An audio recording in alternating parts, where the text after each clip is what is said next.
E eu quero então compartilhar o texto, porque a gente veio e está aqui nesse momento por causa da palavra de Deus.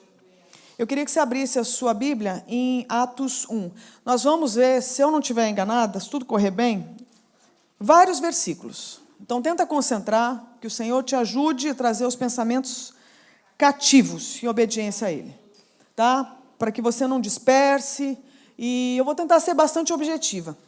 Então veja bem, eu fico pensando assim, né, se a gente colocasse um nome para aquilo que a gente vai estar falando, vocês vão me ajudar a matar a charada. Eu estou hospedada desde sexta na casa, né, de grandes amigos. A gente batizou junto, André e eu. Acho, não sei se o Pedro também no mesmo dia. Todo mundo, a família inteira. Né? Os Reynolds todos foram batizados no ministério, né, do Haroldo em 1700 e alguma coisa. Em São Paulo, e a gente ficou amigo desde então, assim, uma amizade pro resto da vida. E eu estou hospedada na casa deles, então o tio é engenheiro, a André é arquiteta. E a André, né, desde que eu cheguei, a gente se encontrou, ela estava lá vendo a questão de projeto, de cliente, não sei o quê. E mais ou menos a ideia é a seguinte, né, eu olho para uma obra. Eu não vejo muitas coisas, entende? Eu olho para um terreno, eu não vejo muitas coisas. É diferente da cabeça deles. Você conversa com ela, entendeu? Ela consegue fazer, não, mas isso aqui não dá, isso aqui dá, não, isso aqui você tem que fazer, isso aqui. Ela olha coisa que eu não vejo. Porque foi treinada para ver dessa forma. Então, quem é da área aí está entendendo o que eu estou dizendo. Então, tem gente que parece ter uma habilidade, se é da área, né? Tem a habilidade de ver um terreno que não tem nada e desenvolver as paradas. Parece que vê a coisa montada. E a gente que não tem essa habilidade só fica na fé, né? Crendo que eles sabem o que eles estão falando. Né? Porque, na verdade, eu não estou vendo nada. Então, meu marido, por exemplo, não é engenheiro, não é arquiteto, mas ele tem essa habilidade. E ele vê e ele convence a gente acha que está até vendo, entendeu? Então, tem gente que tem essa habilidade. Por que eu estou contando isso? Porque, basicamente, pelo que eu entendo, pelo menos nesse dia que eu estava conversando com ela sobre uma cliente que ela estava atendendo, tudo parte de um projeto. E ela vai lá, que tem habilidade, desenvolve o projeto, faz o orçamento e apresenta. Mas quem vai dar a última palavra? Vai ser a cliente, porque ela que vai bancar. Então, quem tem a ideia do que quer é a dona do projeto. É a dona do apartamento, da casa, do terreno, seja o que for. Certo? Mas ela vai ser uma ferramenta para poder o quê? Executar. Não é assim? Mais ou menos nós vamos falar sobre isso. Sobre um projeto. Sobre o dono da obra. Sobre o gestor, aquele que tem os recursos. E onde que a gente vai chegar? Então, o tema vai ser esse, o projeto. E eu quero contar sobre um projeto. Então, tem um projeto que está sendo anunciado aqui em Atos 1, a partir do versículo 1. Então, fiz quem? Lucas, né? Fiz o primeiro tratado, ó Teófilo, acerca de tudo quanto Jesus começou a fazer e ensinar. Até o dia em que foi levado para cima, depois de haver dado o mandamento pelo Espírito Santo aos apóstolos que escolheram, aos quais também, depois de haver padecido, se apresentou vivo, com muitas provas infalíveis, aparecendo-lhes por espaço de 40 dias e lhes falando das coisas concernentes ao reino de Deus. Então, visualiza essa cena. Isso aqui, então, Lucas está escrevendo e está descrevendo um episódio que aconteceu. Que Jesus morreu, ressuscitou. E o que aconteceu? Foi embora e nunca mais voltou? Voltou. E ficou 40 dias no intensivão. Então, por exemplo, tem escola do Avalanche que é de 20 dias, período integral. O cara vai lá e mora conosco por 20 dias. Aqui foi como se fosse o dobro. 2 escolas, onde os caras estão trancados numa sala, com Jesus sendo o preletor. O intensivão. Não tem aqui o cronograma. Se tinha coffee break, se não tinha, se tinha devocional. Mas era Jesus, o preletor, 40 dias, trocando ideia com aqueles homens. Ok. Estando com eles, ordenou-lhes que não se ausentassem de Jerusalém. Então, começaram a contar aqui um pouco a pauta do que foi tratado. Então, uma coisa a gente fica sabendo aqui, essa informação aqui surge, que Jesus ordenou que eles não se ausentassem de Jerusalém, mas que esperassem a promessa do Pai, a qual, disse ele, de mim ouvistes.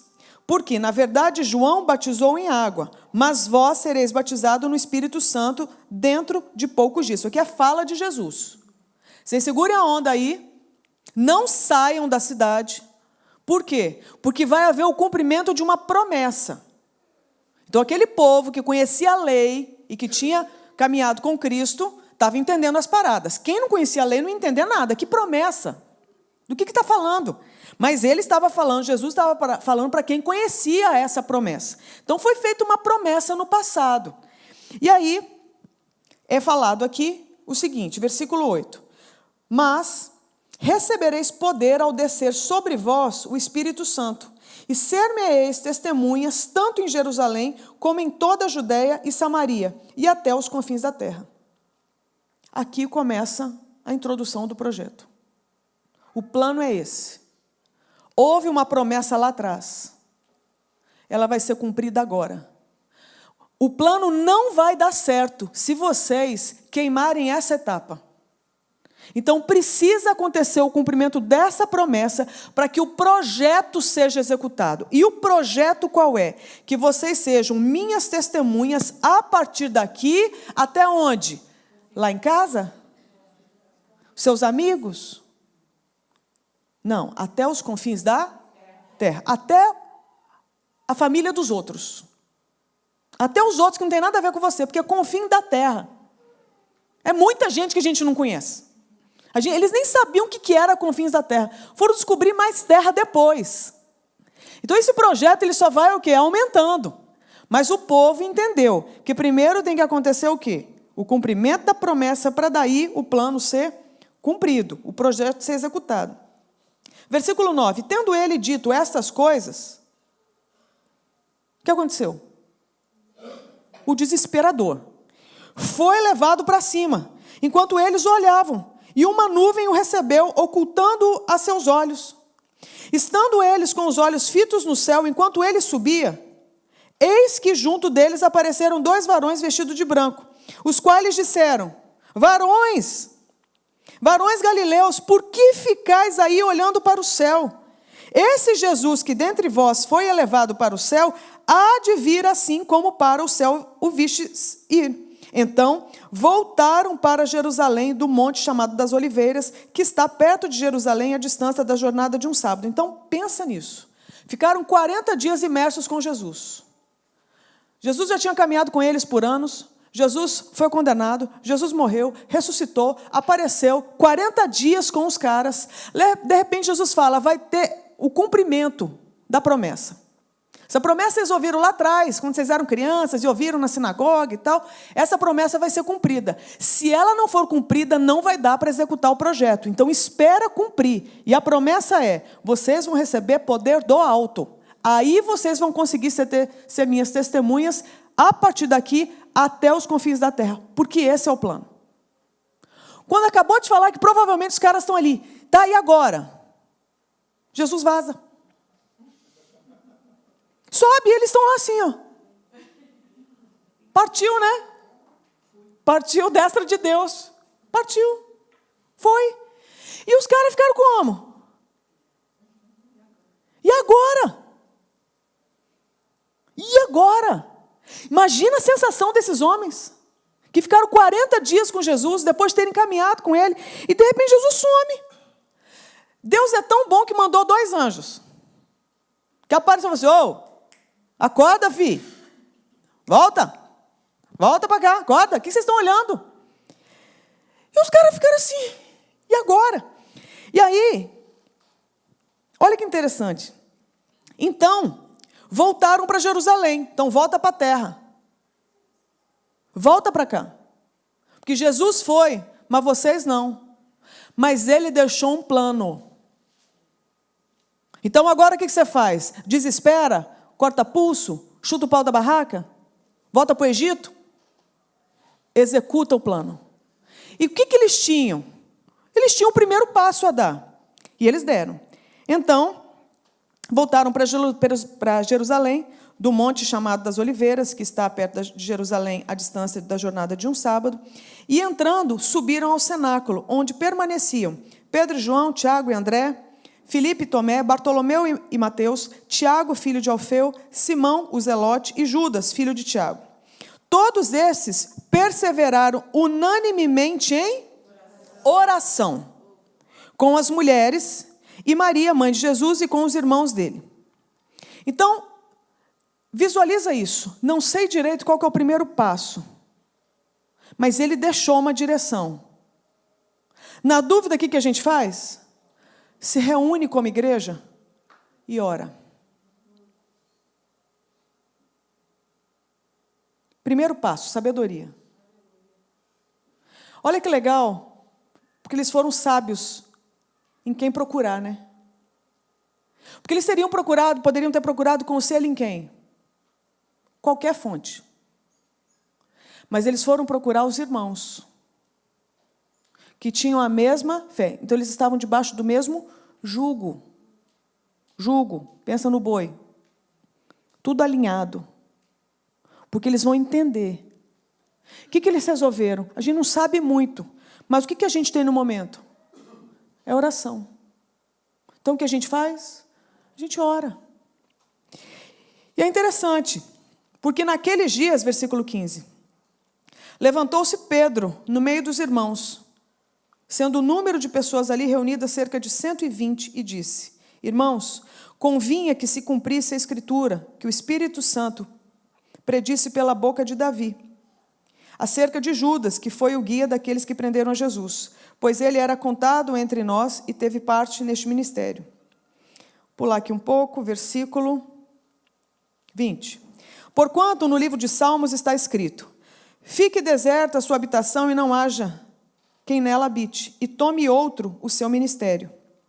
É necessário, pois, que dos varões que conviveram conosco, todo o tempo em que o Senhor Jesus andou entre nós, começando desde o batismo de João até o dia em que dentre nós foi levado para cima, um deles se torne testemunha conosco da sua ressurreição. Resultado. Pedro, então eles estão lá orando e Pedro tem um insight. Bom, Jesus deixou essa direção, então nós temos que cumprir, só que tem um problema. Judas traiu Jesus, nós éramos 12. Já era. Jesus começou com 12, então vamos terminar com 12. Então você vê a obediência dos primeiros preceitos. Não negociou aquilo que foi estabelecido. Então qual que é o próximo passo? Então está faltando um. Então vamos agora colocar alguém no lugar de Judas. Olha o critério. E orando, e apresentaram 2. Versículo 23. José, chamado Barsabás, que tinha por sobrenome Justo, e Matias. Versículo 24. E orando.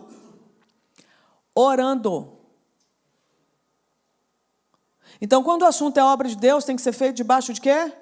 Oração. Tudo bem que nós estamos falando das coisas desse mundo, tudo bem que eu conheço Matias, eu conheço Judas, mas nós temos que saber a opinião do dono do projeto. Não é a arquiteta que vai decidir. Ela pode pontuar. Mas quem é a dona da obra? Quem sabe qual é o plano? Então ela vai dizer se é viável ou não, tudo bem. Nós estamos trazendo uma metáfora que é até fraca para explicar. Mas Deus sabe o que quer, Ele sabe onde chegar. Então quem tem que ser consultado? É Deus. Então eles, debaixo de oração, disseram: Tu, Senhor, que conheces os corações de todos, mostra qual destes 2 tens escolhido, para tomar o lugar neste ministério e apostolado, do qual Judas se desviou para ir ao seu próprio lugar. Então deitaram sortes a respeito deles, e caiu a sorte sobre Matias, e por voto comum foi ele contado com os 11 apóstolos. Então, debaixo de oração, eles decidiram isso. Pula lá comigo para o versículo 37, no capítulo 2. A partir desse episódio que Matias foi escolhido, Pedro prega um sermão que você tem que ler, porque ele arrasa. É uma aula. Ele faz um resgate da história e ele esfrega na cara do povo. Sabe esse Jesus que vocês crucificaram? Pois é. E vem destrinchando. O sermão, tudo costurado. Os caras deviam estar de cara. Falam assim, esse aí não é o Pedro, aquele que pesca?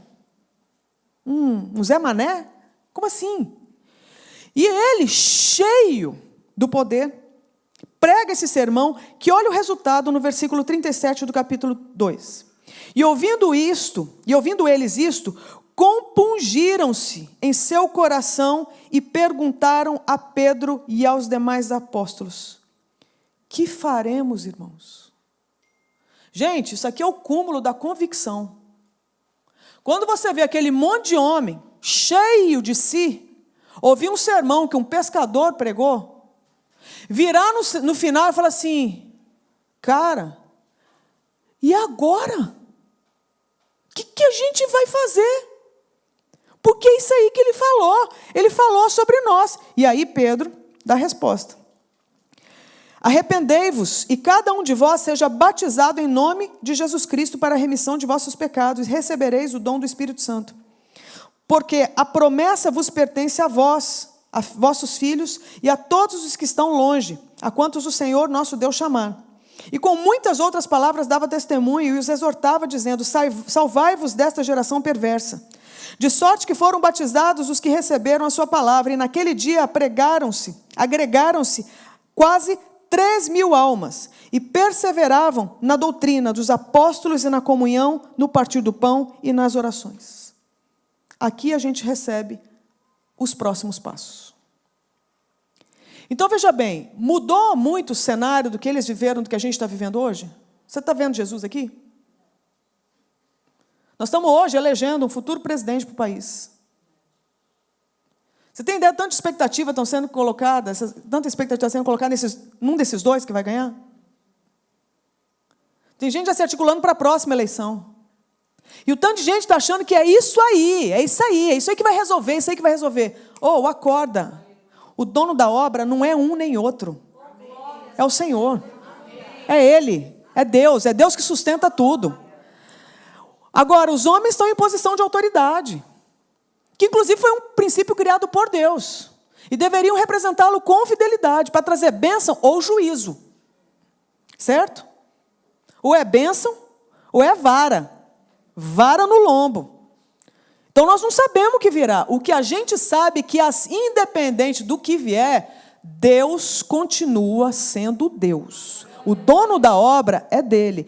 E a gente discute muito o projeto de um, projeto de outro, e é legal saber para a gente ter boas decisões. Mas boas decisões atreladas ao reino de quem? De partido ou da Trindade? Compreende? Então nós temos que nos situar e entender o seguinte: tudo bem, nós estamos decidindo um monte de coisa aqui, mas lembra quem é o dono da obra. O dono da obra continua sendo Deus. E se tem alguém que tem que ser consultado, é Ele. E o que Ele estabelece no princípio da igreja é que o padrão de Deus funcionar conosco vai ser via perseverança na doutrina dos apóstolos, perseverança na comunhão e no partir do pão em oração. Eu queria com isso que a gente se lembrasse do quão próximo ou do quão afastado a gente pode estar disso, que é o que realmente importa. Você anda por algumas comunidades, por exemplo, no Brasil, numa só rua, você vai ter, às vezes, umas 15 igrejas. Isso não está muito distante, pode ser Alphaville também, um residencial aqui. Um monte de igreja uma perto da outra. E às vezes você vê, parece que são coisas tão distintas uma da outra, mas na verdade tem uma coisa que deveria nos unir. O quê? A perseverança na doutrina dos apóstolos, na comunhão, no partir do pão e na oração. No final das contas, pode mudar uma coisa ou outra, a cor, o versículo que nos fundamenta.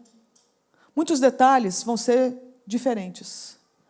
Mas, em essência, igreja concebida por Deus é que faz isso aqui, é que vive disso. Agora a gente fala de igreja, a gente talvez seja tentado a pensar, não, mas a denominação tal, não sei quem, não sei quem. Não é disso que nós estamos falando. Nós estamos falando de igreja, agora nós vamos fazer assim, ó, aqui, ó.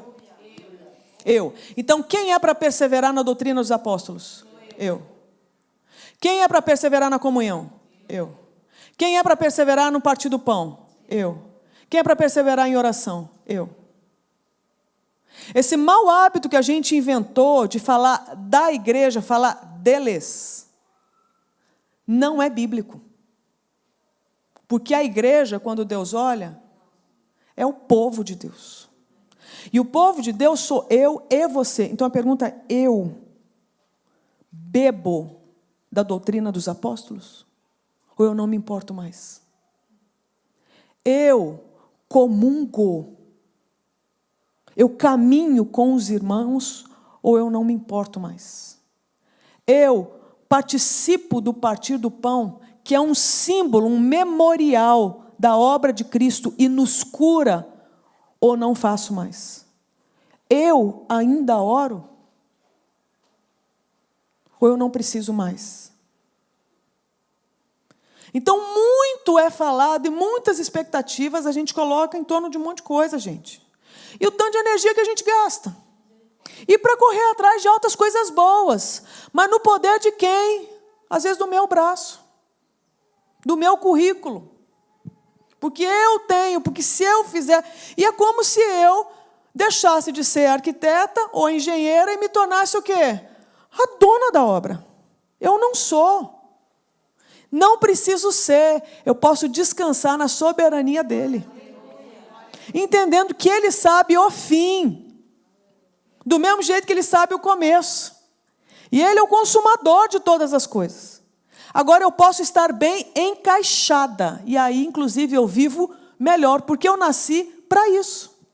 Para responder ao movimento que ele faz. E é interessante porque esses homens receberam o cumprimento da promessa. Eles foram cheios do Espírito Santo.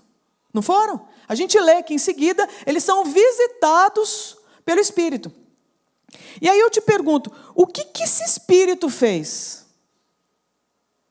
Então esse Espírito fez um movimento muito curioso, porque o Espírito Santo é descido, né, enviado por Deus, e vem como um sinal, né, de línguas, de labaredas de fogo. E o povo estava lá, né? De repente é visitado por aquela coisa inusitada, aquele movimento estranho. E lá pelas tantas aconteceu um fenômeno. Qual foi o fenômeno? Eles começaram o quê? Falar em línguas estranhas, que não era a língua deles.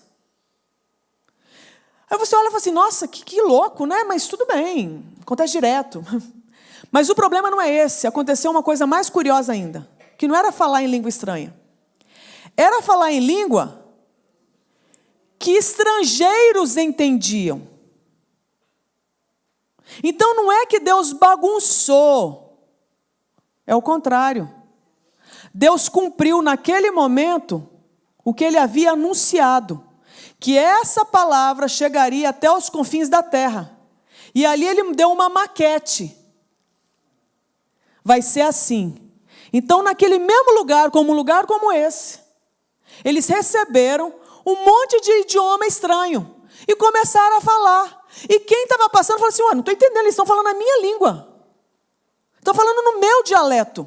Eu estou entendendo o que eles falam. E é interessante porque eles falando em línguas estranhas, eles eram compreendidos pelos confins da terra e todos entendiam o assunto. E qual era o assunto? Glorificavam as obras de Deus.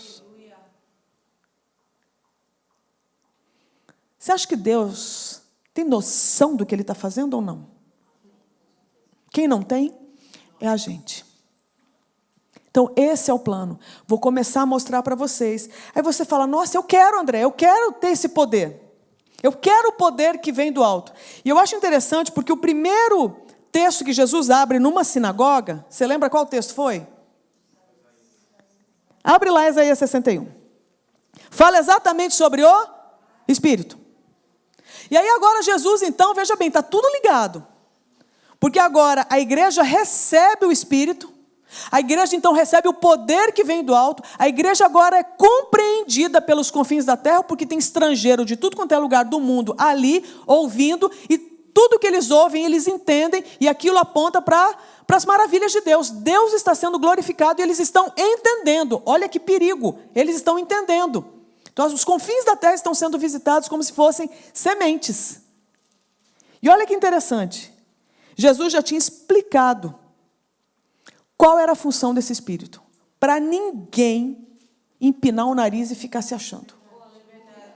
Então o Espírito de Deus, Jesus leu esse texto que foi profetizado lá atrás por Isaías, no capítulo 61, a partir do 1.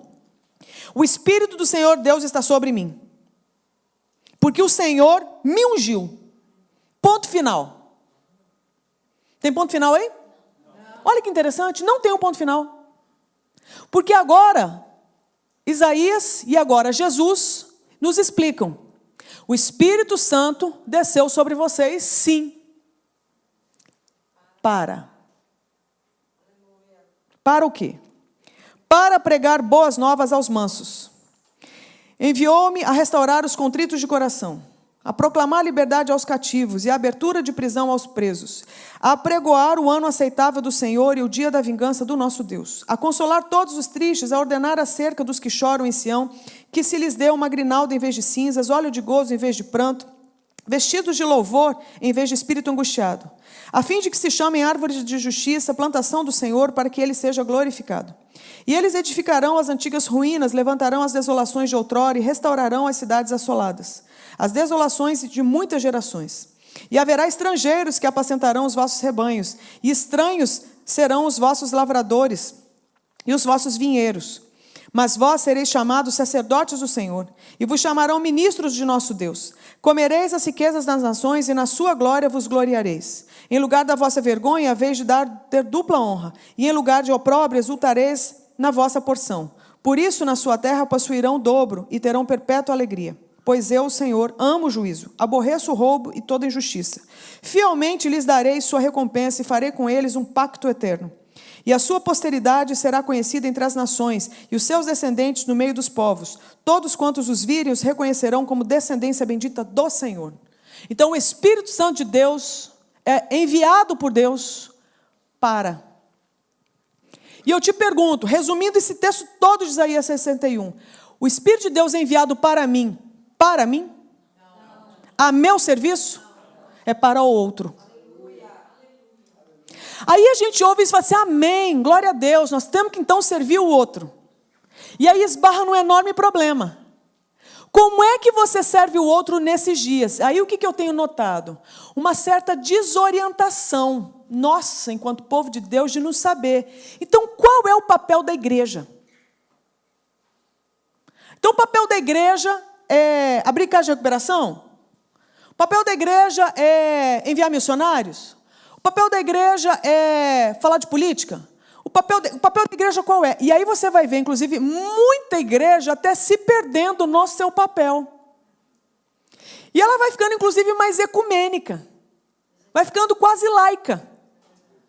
Porque ela quer se meter com tanta coisa que ela descaracteriza. Compreende? Aí ela fica tão diluída na sua cultura que ela secularizou. Ou então ela fala, não pode fazer isso. Então vamos para o outro extremo. A gente não faz nada disso, a gente só prega a palavra. Então fica de um pêndulo para o outro, porque a gente esquece na história qual é o papel da igreja. Então você reparou que até agora sempre o modelo é Deus? Não foi isso que Deus instituiu? Que nós fomos feitos à imagem e semelhança dele. Tanto é, eu acho que é o último versículo que eu vou ler. Gênesis 1, 27 e 28. Criou, pois, Deus o homem à sua imagem, a imagem de Deus o criou. Homem e mulher os criou. Então Deus os abençoou e lhes disse, frutificai e multiplicai-vos, enchei a terra e sujeitai-a. Você acha que isso aí está diferente do que foi prometido em Atos? O que está anunciado em Gênesis 1 é o quê? Encham a terra inteira.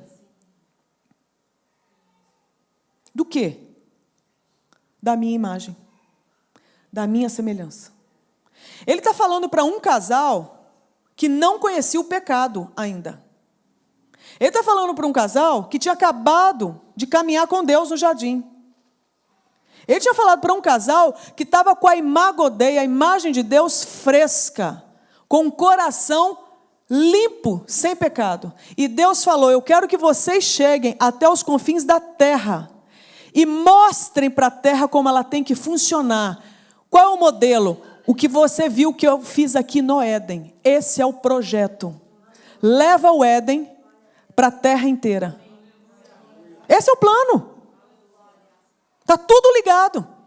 Então, o autor, o criador, entrega um projeto na mão de 2 arquitetos ou engenheiros. E eu quero que vocês... E qual que é o nome? Qual que é o nome desses dois? Família. Esse é o plano. Então, estou entregando na mão da família que me conhece. E estou dando o quê? Autoridade para vocês multiplicarem a semente.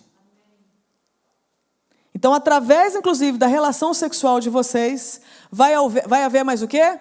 Gente. E qual que é a proposta? Que vocês, como povo que me conhece, levem esse Éden, que é o retrato do meu governo, para o resto da terra. O homem caiu. Acabou tudo? Depois da queda, Deus fala: eu vou enviar agora uma semente que vai inocular o poder dessa semente de pecado que avacalhou com tudo. Vai bagunçar o coreto. Porque esse pecado aí detonou a direção que eu estabeleci. O rumo mudou, não mudou? Uma planta não tinha espinho, como é que tem? Poder do pecado, de mutação. Então mudou a direção. Então houve, a energia era para uma coisa na planta, né? Toda a seiva e tudo. Agora vai ter o quê? Uma mudança genética para produzir um espinho. Então eu quero que você veja o poder do pecado. Pecado é coisa séria. Com pecado a gente não dialoga.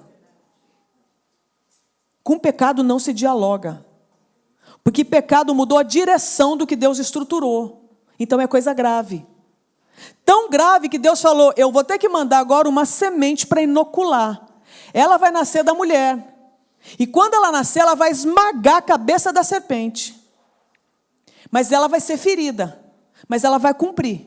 Quero que você veja essa viagem aí. Porque foi prometido uma semente onde? Em qual endereço? Num jardim. Não é lindo? No Éden. Você olha Apocalipse acaba com o jardim? Acaba com uma cidade. E quem está lá no meio? O jardim. Então o que aconteceu com aquela semente? Brotou. Brotou. E brotou através do quê? Não foi de coisa. Foi de gente. De gente que conhece a Deus. Mas para cumprir aquilo ali, alguém vai ter que retomar o projeto. Vocês estão entendendo o que eu estou falando? Qual é o projeto? É o mesmo de sempre, não mudou nada.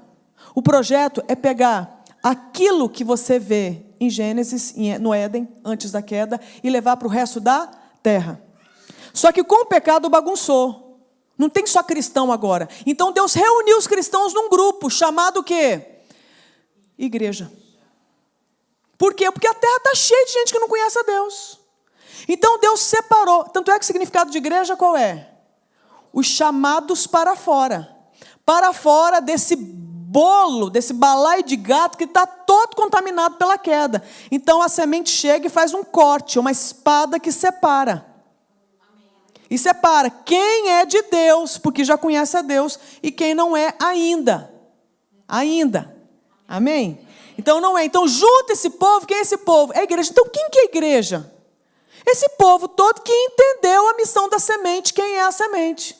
Juntou e agora esse povo se junta e forma igreja. Para quê? Ah, porque a gente quer o poder do Espírito Santo. Para quê? Ah, porque a gente quer cantar. Para quê? Ah, porque a gente quer dar dinheiro. Para quê? Ah, porque a gente quer... Para quê? Para executar o plano inicial. Encher a terra com a glória de Deus.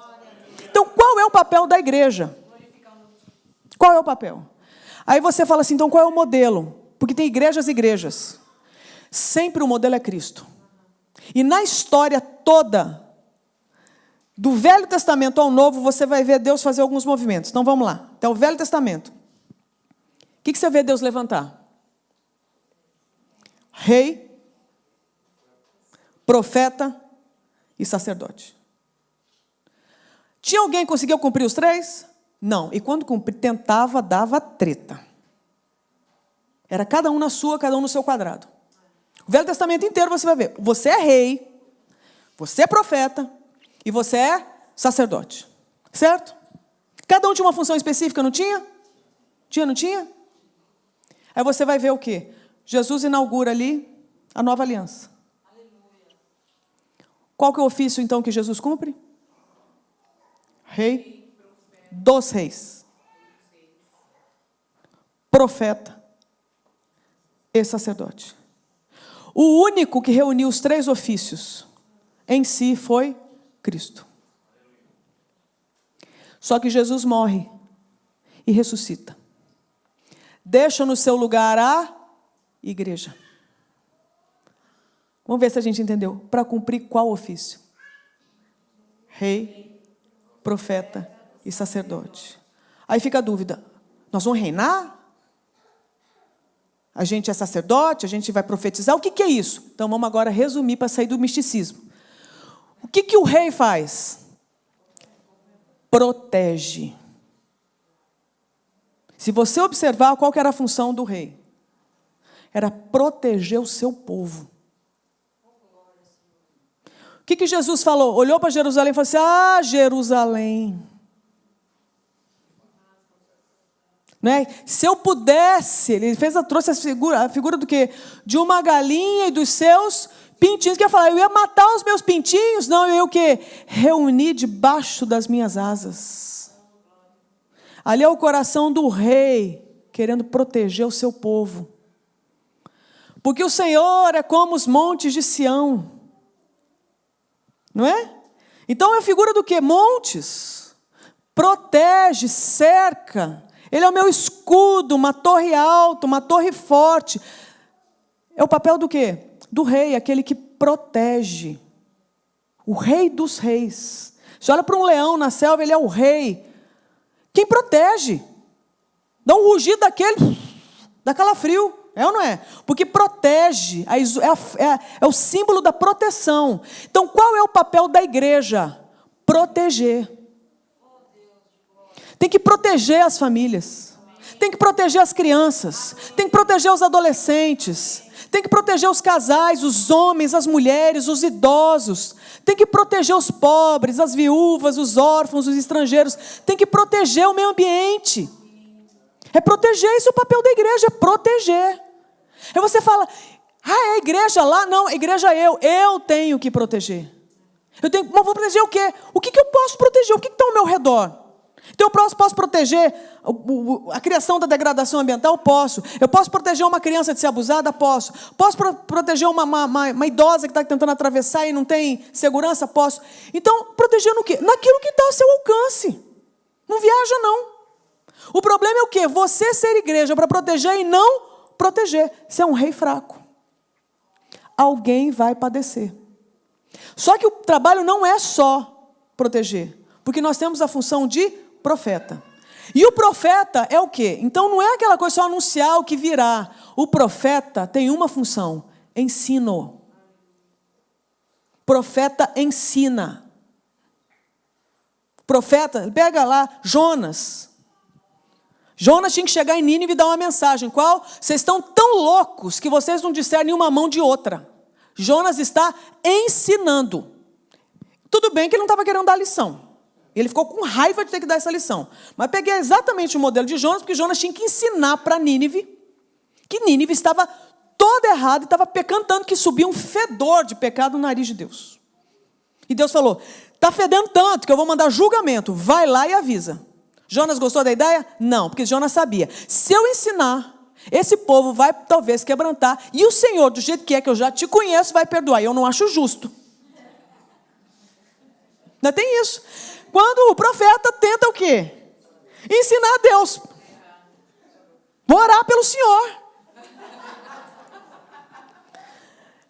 A gente é doido mesmo, né? Depois do pecado nós emburrecemos de um tanto que a gente enlouqueceu. É o vaso da aula para o oleiro. A gente enlouqueceu, dá aula para Deus. Onde é que o senhor está com a cabeça? Olha, Deus ainda bem que Ele é longânimo. Porque se desse a louca nele, gente, fala sério, né? Mas veja bem, então Jonas, contrariado, ensina. E mesmo contrariado, o povo o quê? Entendeu o recado, e o povo se arrepende de ponta a ponta. Por quê? Porque o povo precisa de ensino. Aí você vê isso no Novo Testamento. Jesus olhava para a multidão e Jesus teve um sentimento. Qual? Compaixão, porque eram pessoas que eram uma multidão como ovelhas que não tinham pastor, não tinham direção. Qual é o papel da igreja, então? Ensinar o povo. Então a igreja, se vai abrir casa de recuperação, eu não sei, mas ela vai ensinar para o povo que alguém tem que abrir casa de recuperação, e ela vai dar o princípio para a pessoa fazer. Ela não tem que ser ecumênica. Ela, por amor a Cristo, pode incentivar alguém a montar uma casa de recuperação. Você está entendendo? Então, qual que é o papel da igreja? Preparar o povo entender que os confins da terra têm que ser alcançados pelo projeto de Deus. Quem vai ensinar? É o governo? É o MEC? É o Ministério da Saúde? É o partido político? É a TV? Não, é a igreja. Porque a função de ensinar a humanidade o caminho que deve assumir na vida é da igreja. Então, se tem alguém que tem que ter opinião formada sobre tudo, é o povo de Deus. É o povo de Deus que tem que dar diretriz. Olha, politicamente, estou dizendo de candidato, gente, estou dizendo de, pelo menos de preceito, de princípio. A gente tem que saber qual que é a nação. Por quê? Porque é a gente que vê. Porque o Espírito de Deus está sobre nós. Mas essa não é também a única função. O terceiro e último ofício, qual é? Sacerdote. E qual que é a função do sacerdote? O povo estava em pecado. E ele foi ungido para representar esse povo diante de Deus. Qual que era a função do sacerdote? Ele recebia as ofertas e ele apresentava aquilo ali a serviço do povo diante de Deus. Qual a função do sacerdote? Servir. É o sacerdote que ora. É o sacerdote que se quebranta. É o sacerdote que se joga para servir o povo. Então, qual deve ser a função da igreja? Servir, além de proteger e ensinar. Estou falando de mim. Qual tem que ser a minha função? Servir.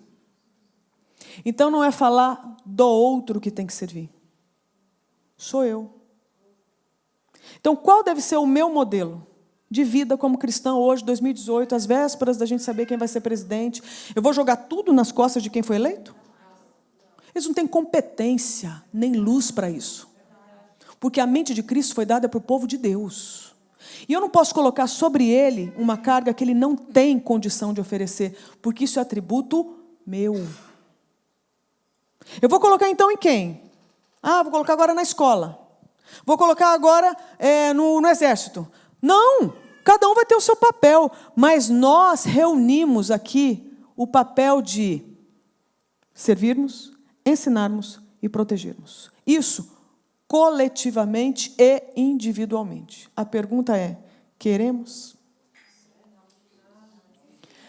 Porque se a gente não quiser, o Espírito foi dado, mas não foi dado para. Ele foi dado e ponto. Curiosamente, de onde virá o nosso gozo? O Espírito veio para. Quem está no centro da vontade de Deus sabe do que eu estou falando. Eu lembro de um testemunho que o Mário Freitas, que é o fundador da Missão Mais, que é a missão de ajuda à igreja sofredora, e o Mário estava contando de um missionário. Não sei se foi o Mário, foi um missionário dele que me contou essa história. Estava vendo, acho que era num seminário. E aí o que aconteceu? Enfim, dessa missão aí, ouvi o testemunho de um irmão que converteu, e ele era muçulmano. E ele agora é pastor no meio islâmico. E muita perseguição. Aí um dia, alguém da missão falou assim, fulano, Acho que está na hora de você sair do país. Está muito arriscado. Você tem que proteger sua vida e a vida da sua família. A fala do missionário foi muito doida, porque a fala do missionário para esse que falou, tentando protegê-lo e proteger a família, eu falei assim, você quer matar de vergonha? Eu estou vivo para quê? O que é essa minha vida? Eu fico. Ficou e morreu. Eu não estou dizendo, ai meu Deus, então a gente tem que ser mártir. Deixa eu te falar, morrer para Cristo, gente, é a coisa mais fácil que tem. O negócio é viver. Morrer para Cristo, qualquer um morre. O negócio é viver para Cristo. No dia a dia. Podendo pegar o seu plano e o plano de Deus. E você ser tentado com qual que eu fico? Nossa, porque o meu é tão bom. O Espírito de Deus está sobre mim, para mim.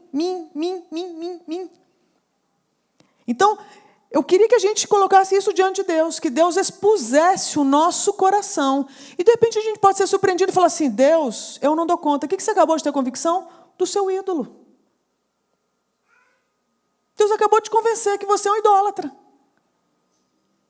E Deus tem o quê a respeito do idólatra? Misericórdia e condenação. Mas a gente pode então ter o quê? A misericórdia. Vamos ficar com essa opção que é melhor, não é não? Hashtag fica a dica, né? Vamos pegar a misericórdia de Deus. O que a gente faz nesse movimento? A gente confessa. Fala, Deus, eu fui idólatra até agora, porque eu construí o meu reino. Eu quero que o projeto seja meu. Eu quero que eu dê a última palavra. Eu não estou nem aí. Para que seu Espírito veio? Eu gosto de ter, ele me faz bem, ele é gostosinho. Mas ele é para mim. E hoje o Espírito Santo está nos ensinando. Não é para mim. Nunca foi, nem nunca será. Agora, você vai ter gozo vivenciando o cumprimento do meu projeto. E veremos grandes coisas. Grandes. Aí você vê testemunhos gloriosos na história do povo de Deus. A ponto de ímpio falar assim, quem são esses que viraram o mundo de perna para o ar? Viraram o mundo de cabeça para baixo. Eles abalaram todas as estruturas. E você olha quem são eles? O povo mais simples da terra. Mas eu nunca vi tanto poder. Como que eles conseguem fazer isso? É a aventura da nossa vida, gente. Pegar ou largar. O que a gente tem a perder? Nós vamos ver em torno de pó? Ouro? Ouro? Sabe como que vai ser na Nova Jerusalém? Ouro vira piso. Aqui é porcelanato e lá que é ouro. Tipo assim, vai ficar debaixo do meu pé, mas vai sair do meu governo, vai sair do meu coração. Você está entendendo? Então eu acho que Deus está nos comissionando para algo muito maior. Pode ser que você esteja com medo da vontade de Deus. É ídolo.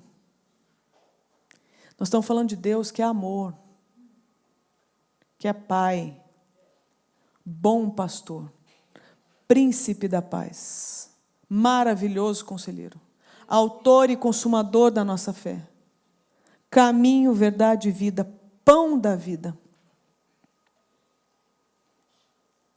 A gente vai dizer o que para ele?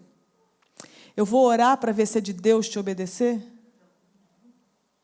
Ou nós vamos dizer, Deus, estou até com medo, mas o seu amor vai lançar fora esse medo.